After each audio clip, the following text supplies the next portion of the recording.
참으로 이렇게 코로나의 위기 속에서도 또 안전하게 하나님 앞에 예배할 수 있게 된 것 주님의 은혜인 줄로 믿습니다.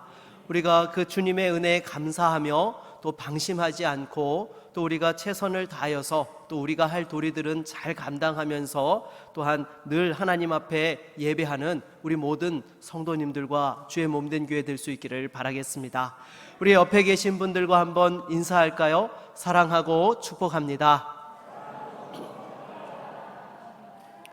네, 참으로 이 어려운 상황들 속에서도 하나님의 사랑과 축복이 가득한 우리 모든 성도님들의 가정 되실 수 있기를 바라겠습니다. 우리가 이 세상을 살아가다 보면 어떤 문제를 만나게 됩니다. 이러한 문제를 만날 때에 문제를 해결하기 위해서는 어떻게 접근을 하게 됩니까? 크게 두 가지 방향에서 접근을 하게 되죠. 하나는 외적인 요소에 대하여서 문제점을 해결하기 위해서 접근하는 방식이 있습니다. 그리고 또 하나는 무엇이 있습니까? 내적인 부분에서의 문제를 해결하기 위해서 접근하는 방식이 있다라는 것이죠. 그런데 어떠한 문제가 지속적으로 반복해서 일어난다라는 것은요, 무엇보다도 근본적으로 그 문제를 해결하기 위해서는 내적인 부분들을 꼭 들여다보는 그러한 부분들이 필요한 것입니다. 그래서 내부에서 근본적인 문제의 그 원인이 무엇인지를 찾아서 해결할 때에 제대로 문제를 풀어갈 수 있게 되는 것이죠. 그렇다면 여러분, 이 내부에서의 문제점을 찾기 위해서 필요한 것은 무엇일까요? 무엇보다 기준이 명확해야 될 줄로 믿습니다. 특별히 교회와 성도와 같은 경우에는요, 하나님의 말씀이 기준이 되어서 그 말씀 앞에서 우리 자신을 또한 살펴보고 또 우리의 연약함과 문제점을 찾을 수 있어야 되는 것입니다. 이처럼 말씀을 기준으로 삼는다라는 것은 구체적으로 무엇을 말하는 것입니까? 오늘 본문을 통하여서 우리가 같이 살펴보기를 원합니다. 먼저 우리가 지금 계속해서 고린도 교회의 지금 여러 가지 문제점들을 살펴보고 있는데요, 이 고린도 교회의 가장 큰 문제점 중에 하나가 무엇이었습니까? 바로 사람을 중심으로 파벌과 파당이 형성되었다라는 것입니다. 베드로와 아볼로와 또한 바울이라는 사람을 중심으로 이와 같이 성도들이 하나 되지 못하고 오히려 분파가 생겨서 서로 다투고 싸움이 끊이지 않았다라는 것이죠. 그런데 여러분, 이 바울과 아볼로 또 베드로는 어떠한 존재입니까? 우리 오늘 본문 1절 4장 1절 말씀을 같이 한번 읽어보도록 하겠습니다. 같이 읽습니다. 사람이 마땅히 우리를 그리스도의 일꾼이요 하나님의 비밀을 맡은 자로 여길지어다. 아멘. 여러분, 여기 보게 되면 우리를 그리스도의 일꾼이요 라고 이렇게 말씀을 하고 있습니다. 여기 일꾼이라고 사용된 단어가 이 원어를 살펴보게 되면 언제 사용되는 단어인가 하면요, 여러분 로마 그 군함 갤리선을 보게 되면 노가 많이 달려 있지 않습니까? 그 노를 젓는 배 밑창에서 노를 젓는 사람을 가리킬 때 바로 이 단어를 사용했던 것입니다. 그래서 이 사람들에게는요, 잘했다라고 칭찬하는 것 그런 거 없습니다. 그냥 노를 저으라고 하면 단지 그 명령에 따라서 열심히 수행해야 되는 그런 사람들인 것이죠. 그래서 이어지는 2절 말씀에도 보면은 맡은 자들에게 구할 것은 충성이다라고 말씀하고 있는 이유가 그것인 것이죠. 하나님께서 세우신 종들은요, 무엇보다도 하나님 앞에서 나의 의로움과 또한 나의 공로를 드러내는 것이 아니라 끝까지 하나님 앞에서 충성되이 감당하는 그러한 자세가 있어야 된다는 것입니다. 그래서 이렇게 하나님께서 세우신 사람들은요, 그리스도의 또한 비밀을 맡은 자로 여길지어다라고 말씀하고 있습니다. 하나님의 비밀, 그리스도의 비밀이라는 것이 무엇입니까? 하나님의 구속 경륜을 말씀하고 있는 것이죠. 창세전에 감추어져 있다가 우리 주님께서 이 땅에 오셔서 십자가를 지고 죽으셨다가 부활하심으로써 그 경륜의 구원의 비밀이 또한 이 땅 가운데에 확실하게 드러나게 된 것입니다. 그래서 사역자들의 역할은 무엇인가 하면요, 무엇보다도 이 하나님의 진리의 말씀을 밝히 드러내어서 성도들이 그 구원의 은혜 가운데 거할 수 있도록 날마다 주님 앞에서 그 천국을 향하여 나아갈 수 있도록 돕는 그러한 역할들을 감당하는 것입니다. 그렇다면 여러분, 이렇게 하나님께서 세우신 사역자들을 중심으로 은혜가 충만해야 되는데 왜 파벌이 형성하게 된 것입니까? 바울과 아볼로가 다투고 또 아볼로와 베드로가 또 베드로와 바울이 다투었기 때문에 이렇게 서로 나뉘어지게 된 거예요? 그렇지 않습니다. 이들은 서로 하나님의 신실한 동역자요, 자신들의 역할이 무엇인지를 아는 사람이었어요. 그래서 바울은 자신을 가리켜서 고린도 교회에 물을 준 사람이고, 또한 이 씨를 뿌린 자고, 또한 아볼로는 물을 주었고 자라게 하시는 이는 하나님이시라고 이렇게 고백을 하였던 것이죠. 서로 간에 믿음의 동역자라는 분명한 그러한 의식을 가지고 함께 도우며 사역했던 사람들인 것입니다. 그렇다면 여러분, 왜 이렇게 파벌이 형성되어지고 서로 나뉘어 다툼이 일어나게 된 것입니까? 그것은 고린도 교회 성도들이 하나님의 말씀을 인간적으로 판단했기 때문입니다. 여러분, 하나님의 말씀을 진리로 받는다면 그 말씀을 선포한 그 사역자를 중심으로, 인간을 중심으로 파벌이 생길 수 있습니까?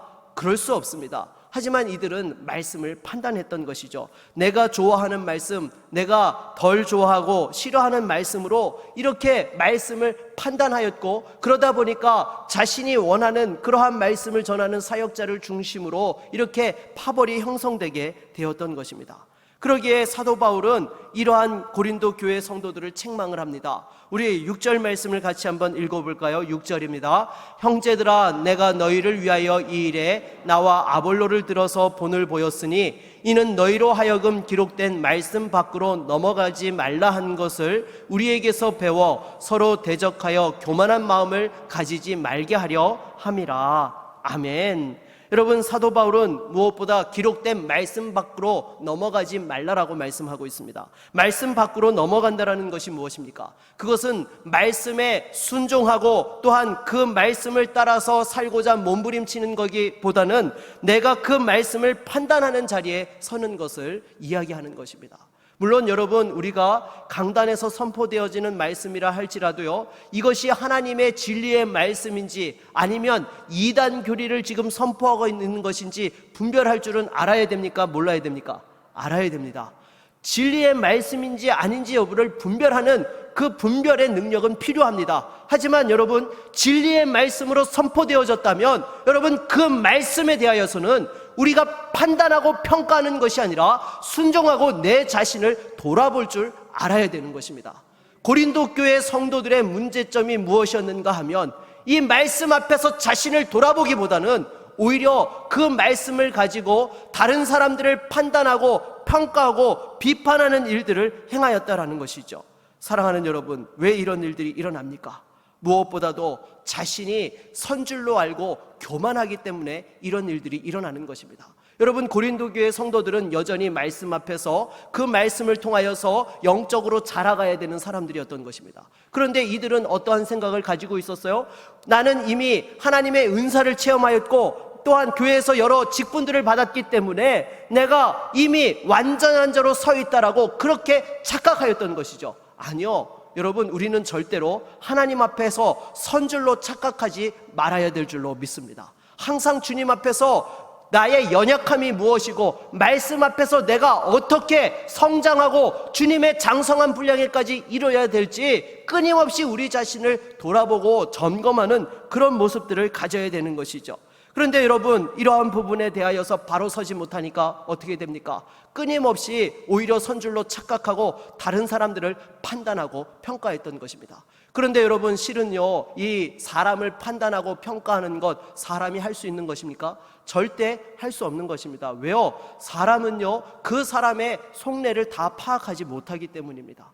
그 사람이 어떠한 행동을 할 때에 여러분, 분명히 원인이 있는 거예요. 그것에 대해서 우리가 제대로 알아야지만, 그 마음과 그 행동이 어떠한 것인지를 알아야지만 분명하게 알 수 있는 것이죠. 그런데 그런 부분을 알지 못하고 겉으로 나타나는 모습으로만 판단하게 되어지면 여러분, 우리는 잘못 판단하는 일들이 발생하게 되는 것입니다. 여러분, 이러한 사람의 속마음을 제대로 알고 그 행동의 결과가 어떻게 이루어진지를 제대로 아는 분은 누구밖에 없으십니까? 하나님 한 분밖에 없으신 거예요. 여러분, 그러기 때문에 하나님만이 사람을 판단하고 평가할 수 있는 것입니다. 더욱이 사역자에 대해서는요, 여러분, 누가 판단하고 평가하십니까? 하나님이 판단하고 평가하십니다. 다시 한번 우리가 하나님의 말씀 앞에서 겸손하게 그 말씀을 받고 순종할 수 있는 저와 여러분 모두가 될 수 있기를 바라겠습니다. 더욱이 여러분, 사람들은요, 이 평가를 할 때 무엇으로 평가합니까? 그 사람의 능력과 업적으로 평가를 합니다. 그런데 하나님께서는 어떠세요? 그 사람의 능력과 업적으로 평가하지 않습니다. 왜요? 하나님께서는요, 각 사람에게 주신 그 재능과 달란트가 다르다라는 것을 아시기 때문입니다. 각자에게 맡기신 역할이 달라요. 그렇기 때문에 사람들이 볼 때에는 이 사람이 많은 능력을 가지고 업적을 행하였으면 그 사람이 일을 잘하였다라고 생각합니다. 하지만 하나님께서는요, 그 사람이 최선을 다하여 충성하였느냐, 그 부분을 보신다라는 것이죠. 그래서 여러분, 우리 주님께서 달란트 비유를 들어서 말씀을 하셨을 때에도, 여러분, 이 5달란트 받은 자가 남겼을 때, 2달란트를 받은 자가 남겼을 때에 똑같이 칭찬하였던 것을 볼 수 있는 것입니다. 하나님께서는 그 각 사람에게 주신 분량을 따라서 최선을 다하였는지 여부에 따라 그것에 대해서 칭찬하시고 또한 인정하신다라는 것이죠. 여러분, 부모들도 마찬가지입니다. 자녀들이 공부할 때 여러분, 자녀가 정말로 열심히 최선을 다했어요. 근데 최선을 다하고 꼴찌하면 뭐라고 합니까? 왜 그거밖에 공부 못하느냐고 혼내는 부모가 있습니까? 없습니다. 왜냐하면 최선을 다했기 때문에 그 아이의 능력치가 거기까지밖에 되지 않으면 어떻게 해요? 그래, 수고하였다라고 이렇게 어깨를 투닥여 주면서 하나님께서 너를 또 다르게 사용하실 거야 라고 그 아이를 축복하게 됩니다. 그런데 정말로 머리가 좋아요. 능력이 탁월해요. 그런데 공부를 하는데 적당하게 혼나지 않을 정도로만 공부를 하고 있어요. 그러면 그런 자녀를 보고는 부모가 뭐라고 합니까? 네, 분명히 이야기를 하죠.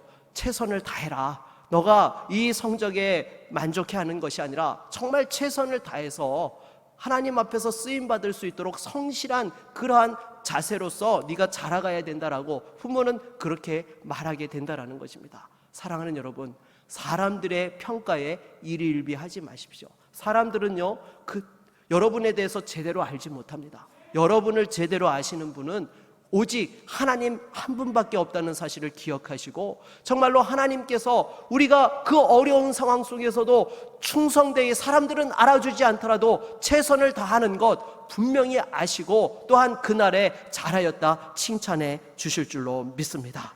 그러기에 다시 한번 여러분, 우리가 하나님의 말씀 앞에서요, 완성된 자로 생각하는 것이 아니라 다시 한번 우리가 주님 앞에서 여전히 영적으로 성장해야 된다는 사실을 기억하고, 주님 오시는 그날까지 우리가 선줄로 착각하는 것이 아니라 끝까지 날마다 우리의 믿음의 연수가 더하는 것처럼 우리의 신앙의 깊이와 넓이가 더해질 수 있는 저와 여러분 모두가 될 수 있기를 바라겠습니다. 그렇다면 여러분, 우리가 말씀 앞에서 겸손한 자의 특징이 무엇입니까? 우리 계속해서 9절 말씀을 같이 한번 읽어보도록 하겠습니다. 9절 말씀입니다. 내가 생각하건대 하나님이 사도인 우리를 죽이기로 작정된 자같이 끄트머리에 두셨음에 우리는 세계 곧 천사와 사람에게 구경거리가 되었노라. 아멘. 여러분, 사도 바울은 말씀에 겸손하고 순종하는 참된 그리스도인의 표지로 제시한 것이 복음을 위해 고난을 받을 줄 알아야 한다라는 것이었습니다. 특별히 9절에서 말하고 있는 죽이기로 작정된 자와 같이 끄트머리에 두었다라는 것은요, 이것은 로마 군대가 전쟁에서 승리하고 개선할 때의 그 모습을 이렇게 또한 빗대어 이야기한 것입니다. 그래서 이 로마 군대가 개선을 하게 되면요, 항상 전리품을 가지고 들어왔는데요, 전쟁 포로들을 그 쇠사슬에 묶어가지고 끌고 들어왔던 것입니다. 그런데 그 중에서도요, 가장 끄트머리에 둔 자들이 있습니다. 이런 사람들은 어떠한 자들이냐? 죽이기로 작정된 자들인 것이죠. 그래서 이들은요, 사람들이 보는 앞에서 서로 이렇게 또한 칼을 가지고 서로 죽이도록 하고, 또한 거기서 살아남으면 어떻게 합니까? 또한 사자의 밥으로 던져가지고 또한 잡아먹히게 하면서 사람들의 구경거리가 되게 하였다라는 것이죠. 그런데 지금 사도 바울이 자신을 가리켜서 어떠한 사람이라고 이야기하여 이런 전쟁 포로의 끄트머리에 놓인 자와 같았다라고 이야기를 하고 있는 것입니다. 그 이유가 무엇입니까? 복음을 전하면서 사람들의 환대와 칭찬을 받았던 것이 아니라 늘 그 박해와 고난을 당하였고 조롱을 당하였기 때문에 사도 바울은 심지어 이런 상황들에 대하여서 정말로 고난을 받고 있는 자신에 대해 이와 같이 비유적으로 이야기하였던 것입니다. 게다가 12절 말씀을 보게 되면요, 또 수고하여 친히 손으로 일을 하며 모욕을 당한 즉 축복하고 박해를 받은 즉 참고라고 이렇게 말씀하고 있는 것을 보게 됩니다. 여러분, 일반적인 인간의 본성상 이렇게 할 수 있습니까? 없습니까? 없습니다. 우리가 모욕을 받으면요, 그 모욕을 되돌려 주고자 합니다. 다른 사람에게 박해를 받으면 똑같이 나도 그 사람에게 무엇인가 내가 할 수 있는 것으로 보복하고자 하는 것이 인간의 본성인 것입니다. 그래서 이 로마 시대에도 보게 되면 모욕을 당하면 사람들이 어떻게 했어요? 결투를 신청했죠. 나의 의로움을 밝히기 위해서 내가 죽는 한이 있어도 결투를 신청해서 자신의 그 모욕을 대갚아주고 돌려주고 자신의 의로움을 드러내고자 하였던 것입니다. 그런데 사도 바울은 무엇이라고 말씀하고 있습니까? 모욕을 당한 즉 축복하였다라고 말씀하고 있어요. 또 이렇게 박해를 받은 즉 참았다라고 이야기하고 있고, 비방을 받은 즉 권면하였다라고 이렇게 말씀을 하고 있습니다. 어떻게 이렇게 할 수 있는 것입니까? 바로 우리 주님께서 이 땅에서 그와 같은 삶을 사셨기 때문인 줄로 믿습니다.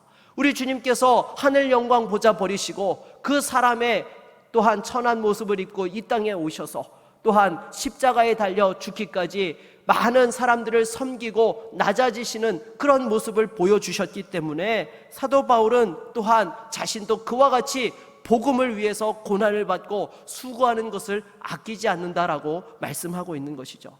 여러분, 이것은요 사도 바울 시대에만 유효한 말씀이 아닙니다. 오늘날에도 여전히 유효하고 우리 또한 그와 같이 살아야 되는 것입니다.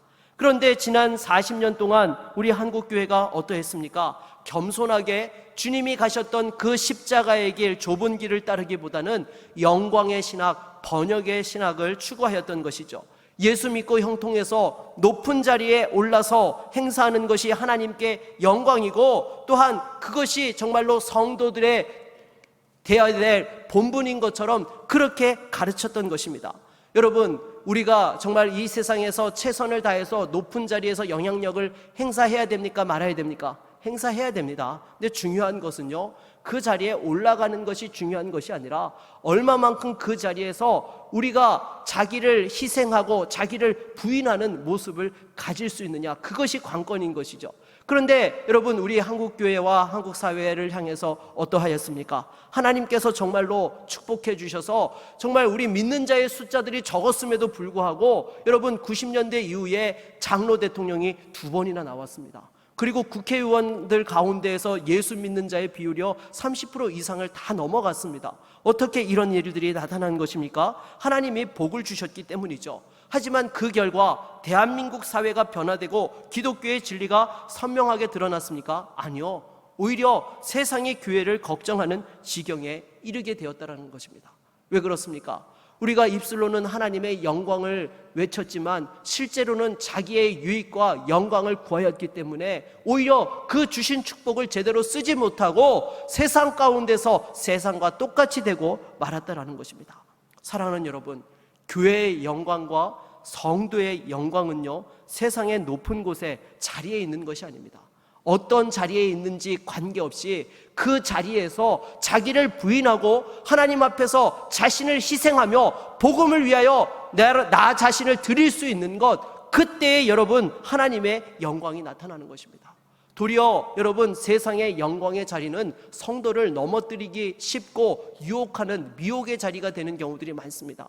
우리 주님께서도 40일 동안 금식하고 광야에서 그 사단의 시험을 받을 때에 사단이 마지막으로 어떻게 시험하였습니까? 천하만국의 영광을 다 보여주면서 나에게 경배하면 이 모든 것을 너한테 주겠다라고 했을 때에 우리 주님께서 말씀하셨죠. 사탄아 물러가라, 오직 하나님만 경배하고 섬길지니라 라고 말씀하시면서 그 사단을 물리치셨던 것입니다. 여러분, 세상의 영광을 추구하다 보면요, 나도 모르게 반드시 넘어지는 일들이 벌어지게 되는 것입니다. 다시 한번 여러분, 우리에게 주신 그 하나님의 본질적인 영광은 자리에 있는 것이 아니라 희생과 또한 헌신에 있다는 사실을 기억할 수 있기를 바라겠습니다. 교회도 마찬가지입니다. 교회의 본질적인 영광은요, 큰 건물을 짓고 많은 교인들이 모이는 것이 아닙니다. 철저히 자기 희생과 또한 자기 부인으로 세워질 때만이 여러분 교회가 이 땅 가운데서 진정한 하나님의 영광을 나타낼 수 있는 것입니다. 그리고 주님의 남은 고난을 채울 수 있게 되는 것이죠. 그러기에 성경은 십자가를 가리켜서 수치와 고난의 십자가가 아니라 영광의 십자가라고 이야기하고 있는 것입니다. 왜냐하면 이 십자가 이후에 끝나는 것이 아니라 영광의 부활이 기다리고 있기 때문에 우리는 이와 같이 영광의 십자가를 향하여 나아가야 된다라고 말씀하고 있는 것이죠. 하지만 세상은 어때요? 그 부활의 영광을 보지를 못합니다. 그러니까 십자가를 가리켜서 어리석은 것이고 수치와 고난의 십자가로 그렇게 조롱하고 있다라는 것입니다. 그러나 여러분 잊지 마십시오. 우리가 절대로 세상 가운데에서 정말로 재능이 부족하고 연약하여서 낮은 자리에 우리가 있는 것입니까? 그렇지 않습니다. 우리도 세상과 똑같은 방법으로 살면요, 우리도 절대 세상에서 뒤처지지 않습니다. 하지만 여러분, 그것은 절대로 우리에게 영원한 가치가 되지 못한다는 것을 이미 경험한 자들이기 때문에 우리가 세상의 그 영광을 추구하지 않는다라는 것입니다. 더욱이 우리는 예수 그리스도의 십자가를 통하여서 복음이 무엇인지를 경험했어요. 그래서 우리 인생의 결국은 하나님의 그 은혜가 없으면 죄로 말미암아 심판받을 수밖에 없고 세상의 이 모든 것들이 또한 헛되게 돌아간다라는 것을 깨달았기 때문에 우리는 어떤 상황들 속에서도 다시 한번 그 하나님의 영광을 향하여서 복음의 고난받는 것을 주저하지 않는다라는 것입니다. 그리고 우리 주님께서도 무엇이라 말씀하셨습니까? 요한복음 12장 24절을 우리 한번 같이 읽어볼까요? 같이 읽겠습니다. 내가 진실로 진실로 너희에게 이르노니 한 알의 밀이 땅에 떨어져 죽지 아니하면 한 알 그대로 있고 죽으면 많은 열매를 맺느니라. 아멘. 열매를 맺기 위해서 자기를 부인하고 죽이는 것입니다. 그러면 여러분 오히려 수많은 열매를 거둘 수 있게 되는 것이죠. 그리고 더불어서 이처럼 우리가 자기를 부인하고 나를 죽일 때에 어떠한 역사들이 일어납니까? 고린도후서 12장 9절도 우리 한번 같이 읽어볼까요? 같이 읽겠습니다. 나에게 이르시기를 내 은혜가 내게 족하도다. 이는 내 능력이 약한 데서 온전하여 짐이라 하신지라. 그러므로 도리어 크게 기뻐함으로 나의 여러 약한 것들에 대하여 자랑하리니 이는 그리스도의 능력이 내게 머물게 하려 함이라. 아멘. 여러분, 그리스도인의 능력은 언제 나타납니까? 우리가 약하여질 때에, 하나님을 온전히 의지할 때에 오히려 주의 능력이 우리 안에서 더욱더 강하게 역사하고 하나님의 권능이 나타나게 된다라는 것입니다. 사랑하는 여러분, 절대로 내 힘과 능력으로 하려고 하지 마십시오. 하나님을 의지하십시오. 내가 약할 때에 강함되게 하시는 그 주님을 의지할 수 있기를 바라겠습니다.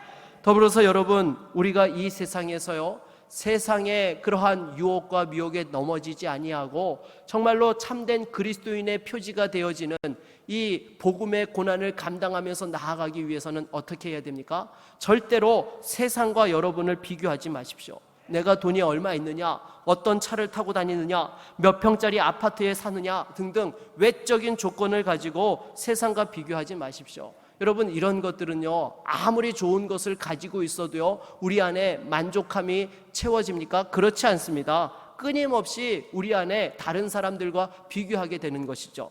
당장에 요즘 구미에서 가장 좋은 아파트 1위가 도량동에 새로 생긴 아파트라면서요. 그리고 2위는 확장단지에 있는 아파트라고 그런 이야기들을 듣고 있습니다. 근데 그런 아파트에 살면 여러분, 사람들이 부러워할 수 있어요. 집값이 많이 올라가네, 또 좋은 집이네 라고 말이죠. 하지만 그곳에 사는 사람들은 어디가 보입니까? 그냥 거기에 만족하지 않아요. 그 다음에 대구가 보이는 것이죠. 수성구가 보이게 되고, 또 글로 가게 되면 서울이 보이게 되고, 끊임없이 더 위에 있는 사람들과 비교하게 되더라는 것입니다. 그러므로 여러분, 세상과 비교하는 것은요, 끊임없이 불만족과 열등의식에 우리를 사로잡히게 하는 것입니다. 그러다 고난이 오면 그것을 감당치 못하고 한 번에 꼬꾸라지게 되는 것이죠. 그러기에 나이가 들면 들수록 인생이 헛되고 허무하다라는 고백을 하게 되는 것입니다. 여러분, 솔로몬을 보십시오. 세상의 모든 부귀와 영화와 또한 권세를 누린 사람입니다. 사람들로부터 최고의 지혜의 왕으로 칭송받았던 그런 왕이었습니다. 그럼에도 불구하고 오히려 노년에 쓴 그 전도서를 보게 되면 이 모든 것이 해 아래 새 것이 없나니 헛되고 헛되도다라고 그렇게 고백하였던 것입니다. 반면에 참된 성도들은 어떻습니까? 십자가에서 나를 발견하게 되는 것입니다. 주님의 남은 고난을 찾으면서 또한 그 거룩에서 자신의 존재를 찾게 되는 것입니다. 내가 너를 지명하여 불렀나니 너는 내 것이라는 그 말씀에서 내 존재의 가치를 또한 발견하게 되는 것이죠. 그러니까 외적으로 어떠한 어려움과 고난이 온다 하더라도 흔들리지 아니하고 주님께서 나를 지명하여 부르셨고 주님의 것으로 삼으셨다라는 그 사실 하나만으로도 우리는 감사하고 기뻐하며 그 어려움들을 헤쳐나아갈 수 있게 되는 것입니다. 그러기에 고난이 와도 박해가 와도 능히 극복할 수 있게 되는 것이죠. 이처럼 여러분, 그런데 우리가 만일 세상의 기준을 두고 살아가게 되면 어떻게 됩니까? 교회 안에서 어떤 모습을 보이게 돼요? 기도 시간보다 회의 시간이 길어지게 되는 것입니다. 여러분, 정말로 하나님의 은혜가 충만하고 복음의 능력에 사로잡혀 사는 사람일수록요, 기도 시간이 자꾸 늘어날 수밖에 없습니다. 왜요? 그렇잖아요. 우리가 하나님 은혜가 충만하면요, 자꾸 기도하게 되는 것입니다. 하나님 앞에 더욱더 그 은혜를 구하고 감사하다 보면 나도 모르게 그 시간이 길어지게 되는 것이죠. 사랑하는 연인과 함께 하면은 시간 가는 줄 모르는 것처럼 우리 하나님과의 데이트에 빠져서 시간 가는 줄 모르는 것입니다. 그런데 세상의 기준에 사로잡히면요, 기도 시간이 줄어드는 것입니다. 오히려 회의가 자꾸 길어지게 되는 것이죠. 그 길어지다 보면 어떻게 됩니까? 회의하다가 회의에 빠지고 마는 것입니다. 여러분, 절대로 그렇게 되어서는 안 되는 것입니다. 우리는 무엇보다도 하나님의 은혜를 사모하며 날마다 우리의 기도의 그 자리가, 기도의 시간이 깊어지고 또한 하나님을 더 사랑하고 만나는 그러한 성도가 되어야 할 줄로 믿습니다. 그러기에 여러분, 이러한 부분들에 대해서 우리가 바로 서지 못하면요, 끊임없이 세상의 논리가 교회 안에 들어오게 되고 또 서로 기득권을 차지하고 교회의 주인이 되려다 보면 다툼이 일어나게 되는 것입니다. 게다가 진실한 성도들이 오히려 교회 내에서 핍박받고 쫓겨나게 되는 그런 상황들이 발생하게 되는 것이죠. 그러기에 지금 사도 바울은 고린도 교회의 성도들을 책망하였던 것입니다. 우리 14절 말씀을 같이 한번 읽어볼까요? 14절입니다. 내가 너희를 부끄럽게 하려고 이것을 쓰는 것이 아니라 오직 너희를 내 사랑하는 자녀같이 권하려 하는 것이라. 아멘. 여러분, 사도 바울은 고린도 교회를 사랑했습니다. 누구보다도 이 교회가 바로 세워지기를 원하였기 때문에 말씀 안에서 이들을 세우고자 이와 같이 또한 그들을 책망하면서까지 그들을 세우고자 하였던 것이죠. 그리고 자신이 지금 갈 수 없는 상황이니까 어떻게 해요? 자신의 믿음의 아들 디모데를 보내어서 이들에게 자신이 가르쳤던 말씀을 다시금 생각나게 하고 그리스도의 십자가의 진리를 붙잡을 수 있도록 그렇게 또한 도왔다라는 것입니다. 그러면서 이들에게 당부합니다. 우리 20절 말씀을 같이 한번 읽어보겠습니다. 20절입니다. 하나님의 나라는 말에 있지 아니하고 오직 능력에 있음이라. 아멘. 여러분, 하나님의 나라의 능력은요, 사람의 명분이나 논리에 있지 않습니다. 오로지 성령의 능력에 있는 것이죠. 당장에 제가 여러분에게 전하는 이 선포하는 말씀도 어떻습니까? 아무리 논리적으로 또 재미있는 예화를 곁들여서 잘 준비한다 하더라도요, 성령의 능력이 임하지 않으면 절대로 그 사람의 심령 가운데 변화가 일어나지 않습니다. 말씀을 통하여서 구원의 역사, 또한 은혜의 역사, 회복의 역사, 또한 그 말씀을 통하여서 능력받는 역사들이 일어나지 않는다라는 것이죠. 오로지 성령이 함께 하실 때만이 그 성령의 능력으로 말미암아서 변화의 역사가 일어나는 줄로 믿습니다. 말씀을 맺겠습니다. 사랑하는 여러분, 지금 여러분은 인생의 기준을 어디에 두고 살아가고 계십니까? 혹시 세상의 기준에 또한 나도 모르게 또한 딸려가고 있지는 않습니까? 세상의 평가에 모든 것을 걸고 있지는 않습니까? 내가 조금 더 가졌고 성공했다고 교만해서 다른 사람들을 또한 판단하고 있지는 않습니까? 아니요. 성도는 하나님 말씀을 기준으로 삼아야 되는 줄로 믿습니다. 그 말씀에 기준하여 살아가는 것을 어떻게 알 수 있습니까? 바로 말씀 앞에서 판단하는 자가 아니라 겸손한 자가 되는 것을 통하여서 말씀 앞에 바로 서 있는 것을 알 수 있는 것이고, 또 하나는 그 말씀을 따라서 복음의 고난을 주저하지 아니하고 담대하게 그 복음의 고난을 감당하며 나아가는 모습이 있어야 되는 것입니다. 여러분, 우리가 말씀대로 살려고 하면 세상에서 말씀으로 인한 고난이 옵니까 안 옵니까? 옵니다. 이거는요, 우리가 아무리 사람들한테 잘한다 하더라도 말씀대로 살려고 하면 세상에서 핍박과 고난이 오기 마련인 것입니다. 오히려 그것이 우리가 하나님 앞에서 참된 그리스도인임을 확증해주는 표지라는 사실을 여러분 분명하게 기억하시고, 또한 담대하게 그 믿음의 고난을 이기실 수 있기를 바라겠습니다. 그래서 말씀 앞에서 자신을 부인하고 자기를 희생하며 나아갈 때에 오히려 그것을 통하여서 주님의 남은 고난을 채우고 십자가 너머의 그 영광에 우리도 함께 참여하는 자들이 되는 것입니다. 사랑하는 여러분, 이 말씀을 기억하면서 다시 한번 우리가 이 세상의 가치와 영광을 위해서 사는 것이 아니라 하나님 나라의 가치와 그 영광을 위해 살아가며 승리하는 믿음의 종들이 다 될 수 있기를 주의 이름으로 축원합니다.